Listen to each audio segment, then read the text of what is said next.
Hey guys, how's it going? Welcome to evening devotion. It has been raining kind of on and off all day, and we got some thunder and a pretty good cell coming by now. May get a good shot. I know there's been quite a bit of rain, especially north of us. I don't know about any hail or anything. I haven't seen any reports yet. The storm, they were so up in the air, they didn't know what it was going to do. They said it could do this way, it could go this way, it could sink south, it could go further north. They don't know. But pretty powerful system nonetheless. So hopefully everybody was safe that's in the path of it, because I know some areas are getting some pretty rough stuff. And we went under a flood watch this morning at just started raining. It started raining. You okay, Osito? He's spooked by the thunder. Are you okay, buddy? You going to hide? You went up here on the couch? No? You going to go run and hide? Come on, you can come up here. I'll sit with you. He's scared. Nope, he's going to go hide under the bed. He's scared. He don't like the thunder. And then when the rain starts, it spooks him. And when the fireworks happen, it's really bad. Anyway, it just started raining real hard. So, I don't know, y'all might be able to hear it. I'll tell you, we sure needed it. I'm not complaining. I'm thankful for it. We need it. I haven't talked to my mom yet. I imagine she's sitting at about 5 inches, 6 inches of rain. It rained a lot out of her place. Anyway, let's get into Nehemiah 3:15, the king's garden. Big old long verse. The whole verse says, Shallun, the son of Kolhoseh, leader of the district of Mizpah, repaired the fountain gate. He built it, covered it, hung its doors with its bolts and bars, and repaired the wall of the pool of Shelah by the king's garden, as far as the stairs that go down from the city of David. You can actually go see that today. Those stairs that go down, you can actually see them. They've been excavating all of that stuff. They found the original city of David. And it's pretty cool. The old world is coming up out of the ground.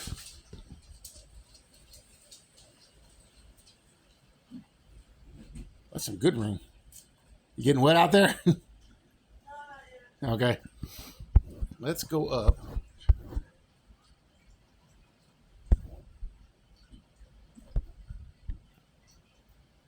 Okay, give me just a second. Let me check that fan. Okay, so that may be noisy, but I'm outside on the back porch. It's raining really hard. It's a gully washer. That's some good rain. It's really coming down. Yeah, we've really needed this. I hope this kind of hangs out for a little bit too. It's keeping me from fixing this truck, but we need the water. Okay, let's get back into it. Verse 10. Next to them, Jediah, the son of Harumath, made repairs in the front of his house, and next to him, Hattush, the son of Hashabniah, made repairs. Malchijah, the son of Harim, and I know I'm saying all these wrong, of Harim and Hashub, the son of Pahath Moab, repaired another section, as well as the Tower of the Ovens. And next to him was Shallum, the son of Halahesh, leader of the district of Jerusalem. He and his daughters made repairs. Hanan and the inhabitants of Zanoah repaired the valley gate. They built it, hung its doors with its bolts and bars, and repaired 1,000 cubits, that's a long ways, of the wall as far as the refuse gate. Malchijah, the son of Rechab, leader of the district of Beth Hakarim, repaired the refuse gate. He built it and hung its doors with his bolts and bars. Shallum, the son of Kolhoseh, leader of the district of Mizpah, repaired the fountain gate. He built it, covered it, hung its doors with his bolts and bars, and repaired the wall of the pool of Shelah by the king's garden, as far as the stairs that go down from the city of David. After him, Nehemiah, the son of Azbuk, leader of half the district of Beth Zur, made repairs as far as the place in front of the tombs of David, to the man-made pool, and as far as the house of the mighty. Now, that man-made pool, not 100% sure what that is, but it might be, called the pool of Shiloh or something like that. It might be that pool. I think they found it too. It still had water. They found it, they excavated it, and they're like, hey, we know what this is. And it was the place where the guy, I think the guy, or right next to it, where the guy in the story where Jesus healed the guy was trying to touch the water when the angel came and touched it. And that pool is still there. And they were messing around and they found this little, looked like a little creek bed or conduit, and they busted out some of the dirt in the wall and water came out of it and started running again, started filling it up. It's pretty cool. After him, the Levites under Rehum, the son of Bani, made repairs. Next to him, Hashabiah, the leader of half the district of Keilah, made repairs for his district. After him, their brethren under Bavi, the son of Henadad, leader of the other half of the district of Keilah, made repairs. And next to him, Ezra, the son of Jeshua, the leader of Mizpah, repaired another section in front of the ascent to the armory at the buttress. After him, Baruch, the son of Zabai, carefully repaired the other section from the buttress to the door of the house of Eliashib, the high priest. After him, Meremoth, the son of Uriah, the son of Koz, repaired another section. That might be the same Uriah, too. Sorry, that's not Uriah, it's Urijah. Another section from the door of the house of Eliashib to the end of the house of Eliashib. And after him, the priests, the men of the plain, made repairs. After him, Benjamin and Hashub made repairs opposite their house. After them, Azariah, the son of Maaseiah, the son of Ananiah, made repairs by his house. And it keeps going. They were all rebuilding the city. And they had come back out of exile. Our focus tonight is going to be on that one section of that verse, the King's Garden. Mention of the King's Garden by Nehemiah brings to mind the paradise which the King of Kings prepared for Adam. You know that was a prepared garden, right? Prepared garden that had 4 rivers that started there. A lot of people are like, well, where would the Garden of Eden be? How can we find it? We'll go find out where the headwaters of 4 of those rivers are. Well, 2 of them are missing, but 2 aren't. Go find where the headwaters are. You'll get pretty close. I tried to do it on a map. It goes way up there, out in the middle of a completely uninhabited area, because those rivers turn into creeks and just keep going up and up and up. But that was a prepared area because it had a special tree in it. That tree's not there anymore. It's in heaven now. Sin had utterly ruined that fair abode of all delights, and driven forth the children of men to till the ground, which yields thorns and briars unto them. My soul, remember the fall, for it was thy fall. All of us who were born under Adam, and that's everybody that's born, play a part in that, because we are his ancestors. Weep much because the Lord of love was so shamefully ill-treated by the head of the human race, of which thou art a member, as undeserving as any. Behold how dragons and demons dwell on this fair earth, which once was a garden of delights. So at that time, they had the whole earth to themselves. Imagine that. See yonder another king's garden, which the king waters with his bloody sweat, Gethsemane, whose bitter herbs are sweeter far to renewed souls than even Eden's luscious fruits. There the mischief of the serpent in the first garden was undone. There the curse was lifted from earth, and borne by the woman's promised seed. My soul, bethink thee much of the agony and the passion. Resort to the garden of the olive press, and view thy great Redeemer rescuing thee from the lost estate, from thy lost estate. This is the garden of gardens indeed, wherein the soul may see the guilt of sin and the power of love, 2 sights which surpass all others. Is there no other king's garden? Yes, my heart, thou art, or shouldst be such. Where's the other garden at? Our heart. It's in our heart. How do the flowers flourish? Do any choice fruits appear? Does the king walk within and rest in the bowers of my spirit? Let me see that the plants are trimmed and watered, and the mischievous foxes hunted out. Little sins. Remember? We learned about that from Song of Solomon. Come, Lord, and let the heavenly wind blow at thy coming, that the spices of thy garden may flow abroad. He's quoting Song of Solomon. Nor must I forget the king's garden of the church. So the whole church body spiritually is also a garden. O Lord, send prosperity unto it. Now, stop right there for a second. A lot of people misunderstand prosperity. They think, well, I don't have that. I don't have a bunch of money. I'm not wealthy. It doesn't matter. None of that matters. The prosperity this is referring to is the prosperity of spirit, prosperity of faith, prosperity of love and peace and joy, the peace that defies all understanding and joy inexpressible. That's the prosperity you want, the prosperity of grace, prosperity of mercy, the prosperity of faith. That's the prosperity we want. All this stuff that's going on here, this is all going to be burned up when the time comes. None of this is lasting. None of this is going to do anything except for to bring a very, very false, very limited enjoyment. And then it's gone. That other stuff is enjoyment for eternity. So that's the prosperity he's talking about. That's the prosperity we're looking at. A lot of people are like, oh yeah, I wish this, I wish that. I'm not being prospered. I don't have this, I don't have that. I just watched a video before I started filming. A guy had bought was it a 68 Mustang GT 350H, fully restored. And it was all original, except for, I think, the hood. And it was an H model because there was a period back then when they had select models of souped up Mustangs that you could rent from Hertz Rent-A-Car back then.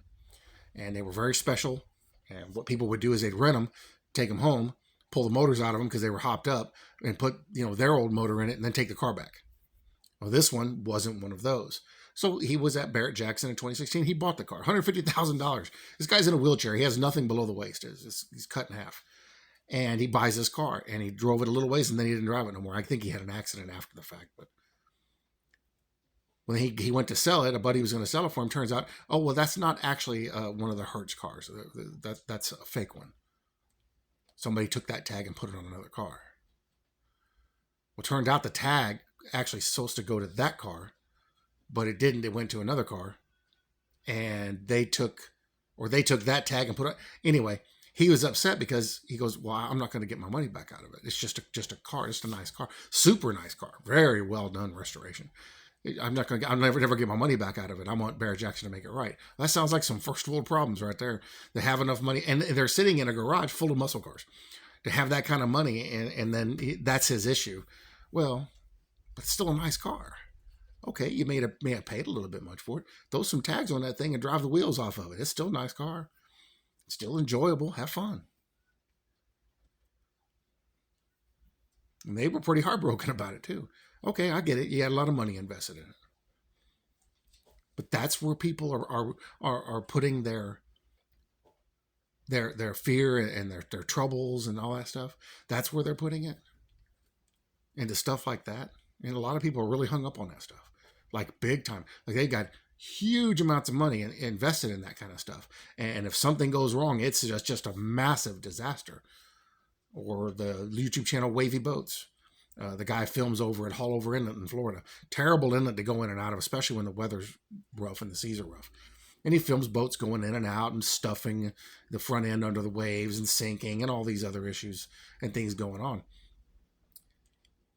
Any one of his videos, you watch the boats he shows, you are looking at anywhere from $2 to $10 million worth of boats going back and forth through that inlet. And some of these people treat them like they're garbage. And they're mad. They're upset when something goes wrong. $6.5 million boat goes through and he, bumps into something and it loses. This is what people are focused on. This is all the prosperity they're looking at. All the things. If you got money, cool, go enjoy it. There's nothing wrong with that. But this is what they're all caught up on. This is what everybody's all enthralled with, without even thinking of what about when you die? Where does all that go? And it's funny because the Bible talks about that. Talks about where you go when, or what happens to that stuff. Goes to the next person in line. And what happens with you? You go on. None of that goes with you. Why is that suddenly the focus? Why is that the prosperity everybody's focused on? And we have that, like with this statement here, this is why I stopped. That's what their focus is that type of prosperity. Well, those things are fine, but they're very temporary. Ask anybody who day trades. Forget the guy's name. There was a guy, I heard about him, God, this had to have been 10 years ago, 15 years ago. And he was a day trader. And in a single day, he was telling his story, in a single day, he said, in a single day, I made $13 million and I lost $13 million in a single day of day trading, an 8-hour day. He said, it was, at that time, it was a record. He said, I literally made $13 million. And he goes, and I should have stopped and cashed out when I had the chance, but I didn't. I kept going and I lost $13 million in a day. To his credit, he wasn't concerned with it. He goes, they were like, are you upset? He goes, I don't care. He goes, I didn't have the money when I started the day, and now I don't have it now. I'm not in the negative. It didn't matter to me. I was just doing it. So to his credit, he had his head in the right place. But there's a lot of people that, they are floored if things don't go their way as far as monetary gain. I was that way. I fought and fought and fought trying to make a better life for my wife and kids, and to no avail. To no avail.